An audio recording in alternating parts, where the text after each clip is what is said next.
For mains I would say कि मैं editorial पढ़ती थी, डेली पढ़ती थी, एंड मैंने ओनली आईएएस की जो एडिटोरियल वीडियोस होती हैं उसका भी बहुत ज़्यादा हेल्प लिया। तो उससे क्या होता था ना कि एक आपको गाइडेंस मिल जाती है, एक डायरेक्शन मिल जाती है कि कैसे पढ़ना है वो एग्ज़ाम के अकॉर्डिंग। तो जैसे वीडियो में जीएस का बताया होता है कि कौन से जीएस से कौन से सिलेबस का पार्ट का वो बता रहे हैं। तो जैसे जैसे सर बताते थे I used to keep registering in my mind. मैंने खुद भी एक्सपीरियंस किया है कि थोड़ा जो रट्टे वाला एलिमेंट होता है वो थोड़ा ज़्यादा होता है ये सब्जेक्ट्स में। तो इसके लिए व्हाट आई डिड वाज कि ओनली आईएएस की ही वीडियोस हैं आर्ट एंड कल्चर रिलेटेड। तो उसमें जो है सुमित सर ने बहुत ही एक सिंपलिसिटी से, सिंपल वे से, आई थिंक वो 10-12 वीडियोस होंगी जितना मुझे याद है। तो मैंने उन वीडियोस को 2-3 बार देखा था एंड उन्हीं से रिवाइज करती थी मैं। तो उससे बहुत सिंपल हो गया काम, बिकॉज सुन के पिक्चर्स भी दिखाते हैं सर ने गूगल से ले के पिक्चर्स उसमें डाली हुई हैं। तो उससे बहुत ही है जो सिंपल हो गया मेरे लिए and I did it from there mostly. नमस्कार दोस्तों, आप सभी का स्वागत करता हूं ओनली आईएएस में। जब से यूपीएससी सीएससी 2020 का रिजल्ट आया है, आप में से बहुत लोगों ने बहुत सारे क्वेश्चंस मेल किए हैं। उन्हीं क्वेश्चंस के आंसर लेने के लिए हम आ पहुंचे हैं अपने ही ओनली आईएएस के कम्युनिटी मेंबर के श्रुति बंसल के यहाँ, जिन्होंने ऑल इंडिया रैंक 275 सिक्योर किया है। टाइम कुछ जाया ना करते हुए हम लोग पहुंचते हैं उनके घर। जैसा कि आप लोगों ने देखा कि हम श्रुति बंसल के यहाँ पहुंच चुके हैं। सबसे पहले आपको बहुत सारी बधाइयां ओनली आईएएस टीम की तरफ से। Thank you so much, sir, to the whole team, and I'm very thankful, very happy and blessed that I've achieved the rank. Okay, great. सबसे पहला क्वेश्चन मैं ये पूछना चाहता हूँ, जो कि हर किसी के दिमाग में होता है ये क्वेश्चन, क्या यूपीएससी क्लियर करना क्या रियली में बहुत डिफिकल्ट है? सर डिफ़िकल्ट तो बहुत ज़्यादा है, बिकॉज आपको बहुत सैक्रिफाइसेस करने पड़ते हैं, दिन रात कंसिस्टेंसी से पढ़ना पड़ता है, एंड आपकी सोशल लाइफ भी काफ़ी कम हो जाती है। बट आई वुड से अगर आपने ठान लिया है तो ये इम्पॉसिबल तो बिल्कुल भी नहीं है। आप बिल्कुल कर सकते हैं इसको, बस डिटर्मिन्ड रहिए, वर्क करते रहिए सही डायरेक्शन में, तो आप डेफिनेटली क्लियर कर लेंगे। ओके, सो जैसे कि आपने बहुत अच्छी बात की, आपने कहा कंसिस्टेंसी की बात की। सो बेसिकली होता क्या है, हर कोई कुछ ना कुछ प्लान करने की कोशिश करता है कि हमें आज इतना पर्टिकुलर पोर्शन कंप्लीट करना है, बट उस टारगेट को कहीं ना कहीं वो कंप्लीट नहीं कर पाते हैं। तो क्या आपके साथ भी यही होता था कि आप कुछ टारगेट सेट करते थे और वो कंप्लीट नहीं होता था और फिर आप डिमोटिवेट होते थे, तो उसको फिर आप टैकल कैसे करते थे? Yes sir, I will very honestly tell you कि ऐसे मेरे साथ हुआ है। पहले मैं इनिशियली बहुत ज़्यादा एम्बिशियस टारगेट्स बना देती थी कि आज तो लक्ष्मीकांत की 1/5 लक्ष्मीकांत खत्म कर देंगे एकदम, बट ऐसा होता नहीं है। तो आई थिंक फिर वो डीमोटिवेशन लूप में फंस जाता है इंसान। सो बेटर यही है कि हम रियलिस्टिक टारगेट्स बनाएं जिनको हम पूरा कर सकें। तो उससे पहले ये करने के लिए मैंने पहले अपना टाइम लिमिट सेट कर लिया कि मैं 10 आवर्स तो पढ़ूंगी हर हालत में, हर रोज 10 आवर्स। तो फिर मैं उसके अकॉर्डिंग बनाने लगी कि कैसे 1 घंटे में कितना मैं कर पा रही हूँ अचीव, उसके हिसाब से मैं अपने टारगेट सेट करती थी। एंड रात को सोने से पहले आई इंश्योर्ड कि टारगेट्स खत्म करने ही हैं किसी भी हालत में। तो ये सर रहता था। आई थिंक विल पावर बहुत स्ट्रांग होना बहुत ज़रूरी है। जैसे नींद भी आती थी तो I used to be like नहीं, I have to finish it, because ultimately goal आपको तभी मिलेगा अगर आप हर दिन एफर्ट करेंगे। Every day you have to put in your best. Okay, so जैसे हम लोग कुछ देर पहले बात हो रही थी, सो आपने बताया कि आपने सिंपली ग्रेजुएशन किया है, उसके बाद कोई भी डिग्री नहीं ली। तो ये कहीं ना कहीं आपको सताता नहीं था डर कि कोई टेक्निकल डिग्री ले लेनी चाहिए सो दैट कि मेरा करियर सिक्योर हो जाए? और अगर ऐसा होता था तो आप उसको कैसे मतलब डील करते थे, या उस जो आपके अंदर डर आता था उसको दूर कैसे करते थे आप? यस सर, जैसे सब लोग बोलते हैं कि यूपीएससी बहुत ही एक अनप्रेडिक्टेबल एग्जाम है, एंड कभी कुछ नहीं पता कि 4 साल लग जाए, 5 साल लग जाए, कभी हो ही ना। तो मेरे भी मन में ये डर था 2019 में जब मैं ग्रेजुएट हुई। तो बट मुझे ऐसा लगता था कि हायर डिग्री से पहले मतलब मेरे गोल्स क्लियर थे मेरे माइंड में कि मेरे को यूपीएससी ही क्लियर करना है। तो मैंने यही सोचा कि मैं इसमें 100% अपना दूंगी तो डेफिनेटली क्लियर होगा। तो सर मैंने कोई फिर डिग्री परस्यू नहीं करी, एंड अपना यूपीएससी में ही अपना फुल फोकस दिया, एंड क्लियर हो भी गया फिर, एंड इट शोज कि मेरा डिसीजन सही था। ओके, सो मेरा अगला क्वेश्चन ये है कि जनरली होता क्या है, हम सोचते हैं इंजीनियर बन जाएं, लॉयर बन जाएं, डॉक्टर बन जाएं, बट किसी किसी की लाइफ में एक मोमेंट आता है, सोचता है यूपीएससी कर लें। हाँ जी। बट उसके बाद भी एक मोमेंट आता है, वो अपने पे डाउट करने लगता है, सेल्फ डाउट होता है, क्या मैं इस चीज के लिए बना हूँ कि नहीं। सो वो जो पॉइंट होता है उसको क्लेरिफाई आपने कैसे किया, क्या आपके टाइम पे भी ऐसा कुछ हुआ था? सर मैं आपका आंसर 2 पार्ट्स में करना चाहूँगी। फर्स्ट इज कि मेरी लाइफ में वो मोमेंट कब आया व्हेन आई डिसाइडेड कि मुझे यूपीएससी ही करना है। तो मेरा जो जर्नी रहा है वो बहुत ही एक फेज्ड तरीके से रहा है।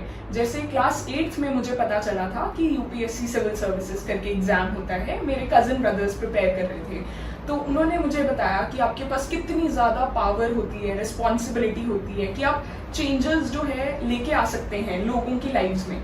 तो that too some extent motivated me कि कुछ ऐसे करके होता है।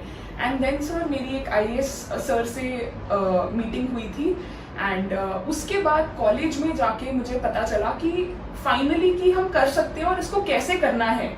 और सर फिर मैंने सक्सेस स्टोरीज कुछ पढ़ी आईएएस ऑफिसर्स की जिन्होंने काफ़ी कुछ चेंजेस लेके आए हैं जो। तो सर ये रहा ऐसे था कि धीरे धीरे मुझे क्लैरिटी आती गई कि कैसे क्या करना है लाइफ में। तो and by the end of the college I was very much clear कि मुझे यही एग्जाम के लिए अपीयर करना है। एंड सर सेकेंडली आपने सही बोला कि कई बार लोग जैसे काफ़ी अटेम्प्ट्स हो जाते हैं तो वो डीमोटिवेट होने लगते हैं। मेरे कुछ फ्रेंड्स भी हैं जिनके साथ यही सेम चीज़ हुई है। तो आई थिंक उसके लिए आपको ये सोचना चाहिए, you have to go to that why you started that preparation. If that why is strong enough, then you will keep going irrespective of what comes your way. तो मुझे एक एनालॉजी जो मैंने अपने आप के लिए सोची थी वो एक ट्रेन के रिलेटेड थी कि हमें एक गोल पे पहुंचना है एंड ट्रेन की तरह हमें राइट स्पीड चाहिए, राइट डायरेक्शन चाहिए और जो पर्सन उसको चला रहा है उसका माइंडसेट भी बहुत इंपॉर्टेंट है। तो मैं यही सोचती थी कि कोई बात नहीं, भटक रहे हैं, लर्न कर रहे हैं। तो मैंने पूरी जर्नी में अपना लर्निंग को सबसे अपना कॉर्नरस्टोन बना के रखा।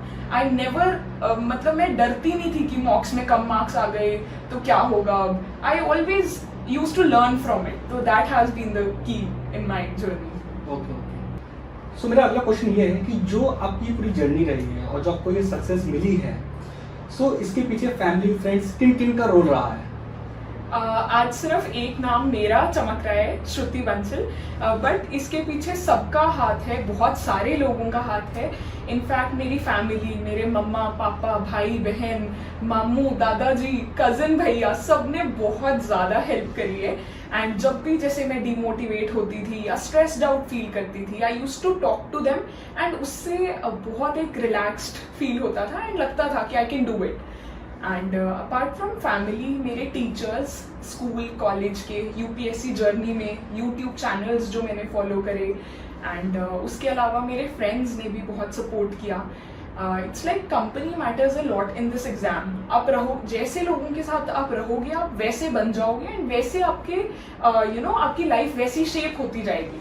सो and there is a quote also कि you become the average of the 5 people you are in most contact with. तो आई वुड से अपने जो भी आपको लोग सपोर्ट कर रहे हैं उनका धन्यवाद करती हूँ मैं। And we should be grateful for everybody who has been a part of my journey. So जैसा कि आपने बोला कि जब आप डीमोटिवेट फील करती थी, हाँ जी, तो आप अपने फैमिली से बात करती थी। सो कभी ना कभी एक मोमेंट ऐसा आया होगा कि जब आपको लगा होगा भाई अब नहीं होगा मुझसे, अब छोड़ दो, अब मेरे से नहीं होगा। तो उस टाइम पे आप कैसे उसे फेस करती थी या उसे डील करती थी? हाँ जी, आपने बिल्कुल सही बात बोली है। ऐसे काफ़ी बार होता था, बट जो एक मुझे इंसिडेंट याद आता है वो है मेंस से पहले का। तो मेंस में करीबन 15 दिन रह गए थे एंड तब मेरे को एकदम, क्योंकि इतना सारा कुछ हो जाता है सिलेबस रिवाइज करने वाला, तो I was feeling very burdened. तो उस टाइम पे मेरे से बिल्कुल मेरी हिम्मत नहीं हो रही थी। एंड देन मेरी सिस्टर हैं जो, उन्होंने मेरी बहुत हेल्प करी उस टाइम पे। जैसे मेरा टारगेट जो था वो था कि मेरे को 4 डेज में पूरा एथिक्स रिवाइज करना है विद एवरीथिंग। तो तब मेरी बिल्कुल हिम्मत नहीं हो रही थी and then she came forward. उनको बिल्कुल कुछ नहीं पता यूपीएससी का सब्जेक्ट का, she is not preparing for it of course. तो उन्होंने मेरी उस टाइम पे बहुत हेल्प करी।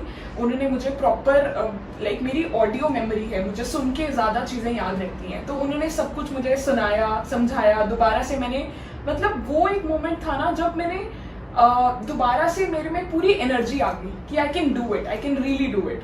तो एक वो था टाइम बिफोर प्रिपरेशन वाला।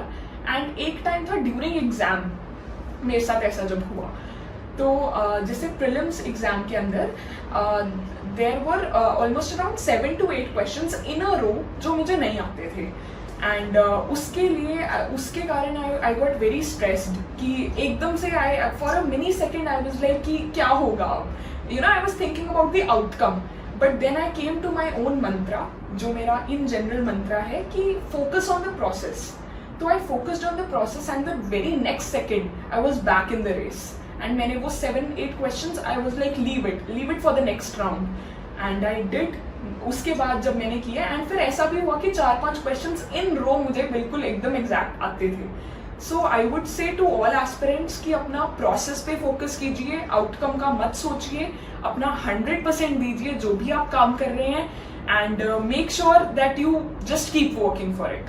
ओके, सो जैसे स्ट्रेस की बात भी होगी, मोटिवेशन की बात हो गई, सो जैसे आपने भी बताया था मुझे कि आपने फर्स्ट अटेम्प्ट दिया था और हार्ड वर्क भी किया ही होगा, बट आपको उसमें सक्सेस नहीं मिली, फिर देखने को मिला, तो उस समय कहीं ना कहीं बहुत स्ट्रेस आया होगा, और जब आप दोबारा से वापस तैयारी पे आई होंगी प्रिपरेशन के लिए, तो एक मोमेंट आता होगा बार बार कि यार होगा कि नहीं होगा, तो उस स्ट्रेस से बचने के लिए आपने कुछ तरकीब लगाई कि कुछ किया, मतलब सो दैट कि जो एक कॉमन ये इशू है सो बच्चों को हेल्प हो पाए, अगर आपने कुछ ऐसा किया हो? हाँ जी, ऐसे बहुत सारे एस्पिरेंट्स के साथ होता है, मेरे साथ भी बिल्कुल होता था कि स्ट्रेस्ड फील आउट होता था because lakhs and lakhs of people appear for this exam and you have to be in that top 700-800 जितने भी सिलेक्ट होते हैं. तो स्ट्रेस बस्टर मेरे लिए फैमिली से बात करना, फ्रेंड से बात करना तो था ही, उसके अलावा मैंने अपने मेडिटेशन को अपने जीवन का एक बहुत ही अहम हिस्सा बना लिया. एंड तो I use to meditate daily for about 10 to 15 minutes, and which has given me a peace of mind, stability मिली मुझे उससे, and I think I could keep going during the times of stress. Meditation आपको बहुत ज़्यादा एक power देता है और आपका मेंटल माइंडसेट जो होता है वो बहुत आपको टफ बना देता है. तो this is what I would recommend to all the aspirants कि जो भी आपको लगे कि जिससे आपकी you know destress feel होता है, जैसे मेरे फ्रेंड्स हैं वो कुछ फ्रेंड्स योगा करते हैं, कुछ लोग जिम जाते हैं, तो just find your way of releasing stress and I think it will help you know get back on track. Okay, great. एक क्वेश्चन और था मेरा कि जनरली करंट अफेयर को लेके बच्चे बहुत ज़्यादा उनको इशू होता है.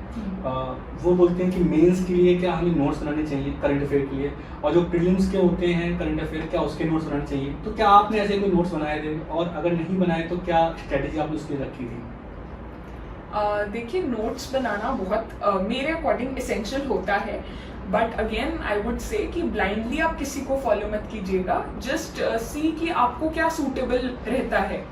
तो एंड नोट्स बनाना भी एक बहुत बड़ी कला है, एक आर्ट है.